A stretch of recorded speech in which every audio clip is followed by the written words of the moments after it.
Welcome to another edition of I Am Thomas. I hope all is well. New York City, the Central Park area. New York City in general, home to some stars, and you never know who you bump into the streets here. I want to tell you a tale and show you a former location of where Jacqueline Kennedy Onassis lived. John F. Kennedy's wife. One of the prominent figures in American history and New York City history. We're going up to the 15th, going up to 5th Avenue, 1040 5th Avenue.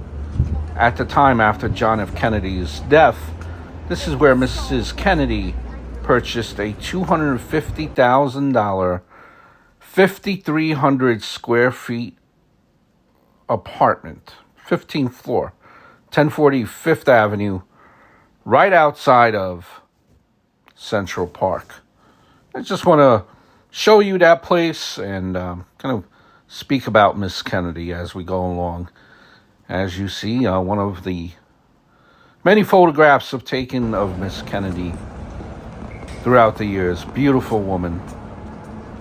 Now, Miss Kennedy was born July 28th, 1929 in Southampton, New York.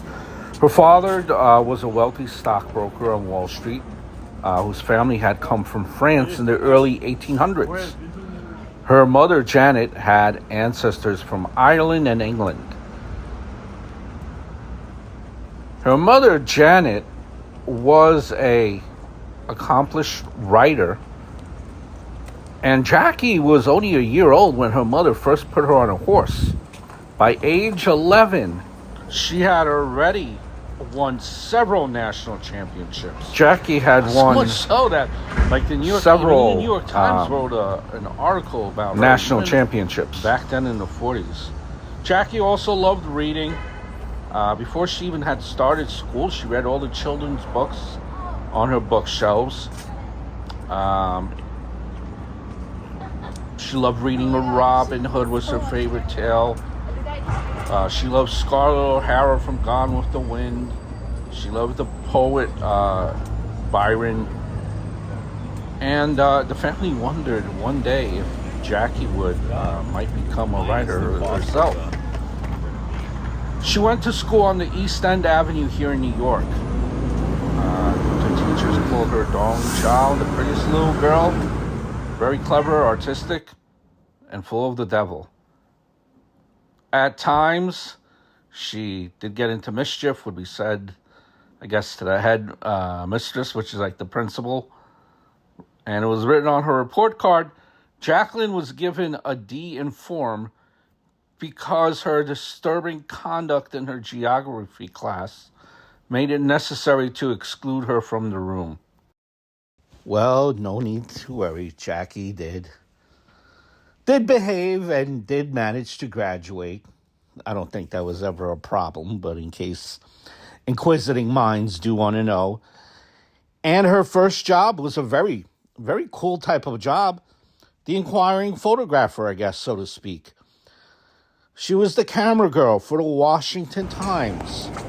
And she would go around the city and she took pictures of kind of like of who she encountered, and she asked them questions on issues of the day, like and she took their answers and put them into a newspaper column, kind of like what we see ahead of her time, kind of what we see on TikTok, right? These roving reporters on the street. Though I'm sure Miss Kennedy was a lot more class than what you see on some of these TikToks, which is absolutely disgusting. And she would interview famous people. She got to interview like Richard Nixon. She also covered the first inauguration of Dwight Eisenhower and the coronation of Queen Elizabeth II. And that's how she also met John F. Kennedy, who was a congressman, would soon be a elected senator from Massachusetts. And, they went on a couple of dates. And next thing you know, they're married in September of 1953. So John F. Kennedy eventually, in his political career, becomes president of the United States.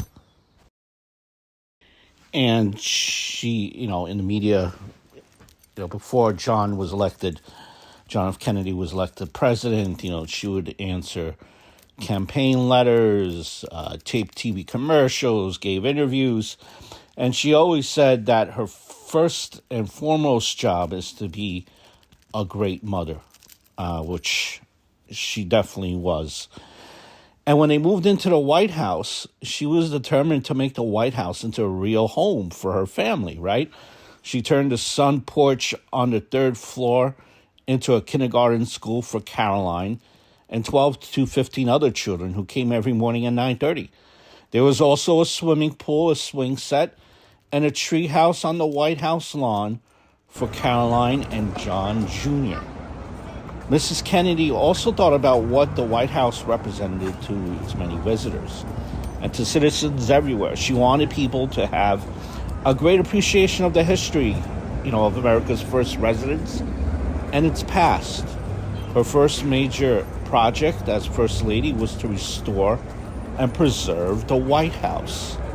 She enlisted the aid of many experts, established the White House Fine Arts Committee, and created the post of the White House Curator, gathering outstanding examples of American art and furniture from around the U.S., including many items that belonged to former presidents and their families.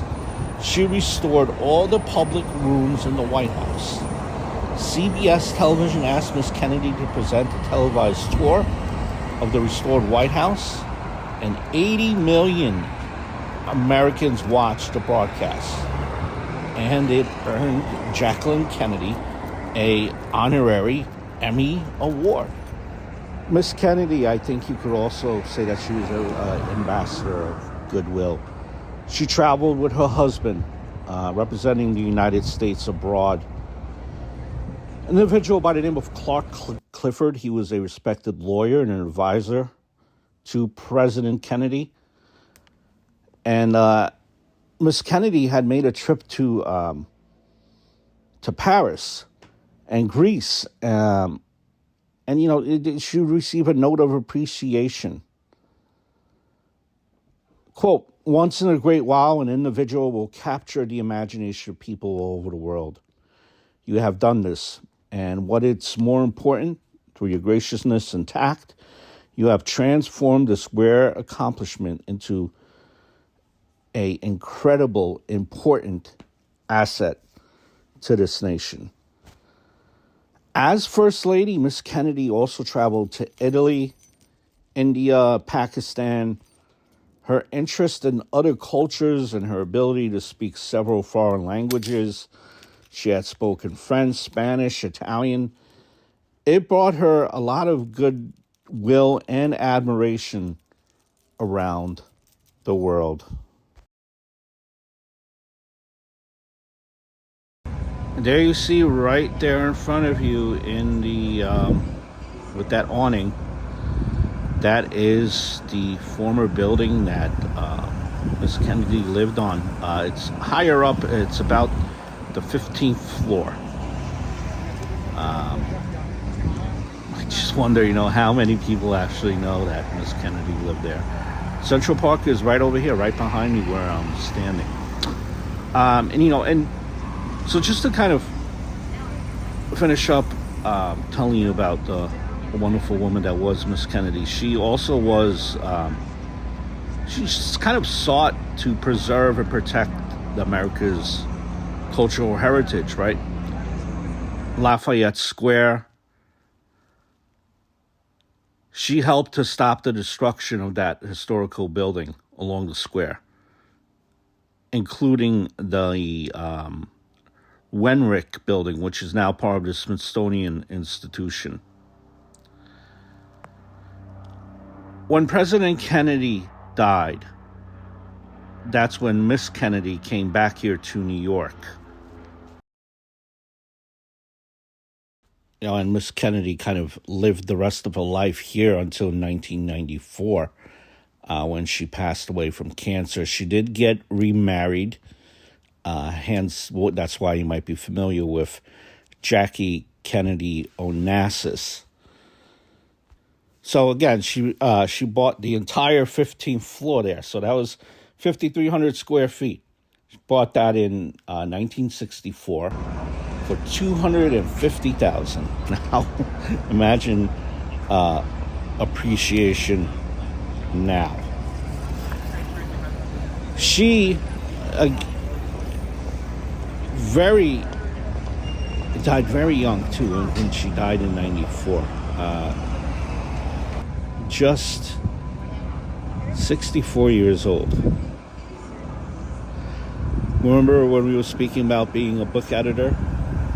Well, she did become a book editor for Doubleday after her second husband passed away. And,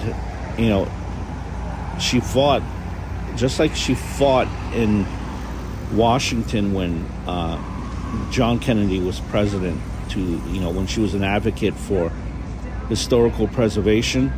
She was known for that here in New York City as well.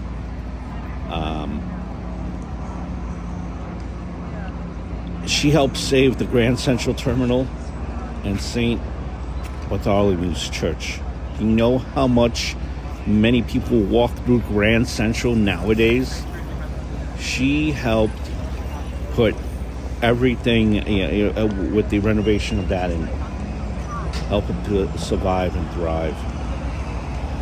If you were to walk down in Central Park here behind me, you would have come across eventually a reservoir that was named in her honor. It was the Jacqueline Kennedy Onassis Reservoir. I want to show you real quick a picture of how the inside of her apartment did look like. And obviously, as you could see, this is the inside. Keep in mind, Miss Kennedy did pass away in 1994. Very, very eloquent, very neat, clean, and lavish. Definitely lavish. Real nice apartment. I could only imagine how much it goes for now. As we're back out front here, John Jr., in case you're not familiar with this story, John Jr. did live in New York, in Carolyn Bassett, closer to the Holland Tunnel here in New York City. Tragic ending. He did pass away in a plane crash. The apartment is still there in the city, and I did view it. I will post it up soon. Many thought that he would enter politics. He could have been the next president as well. There were thoughts about that as well, but his life was tragically cut short.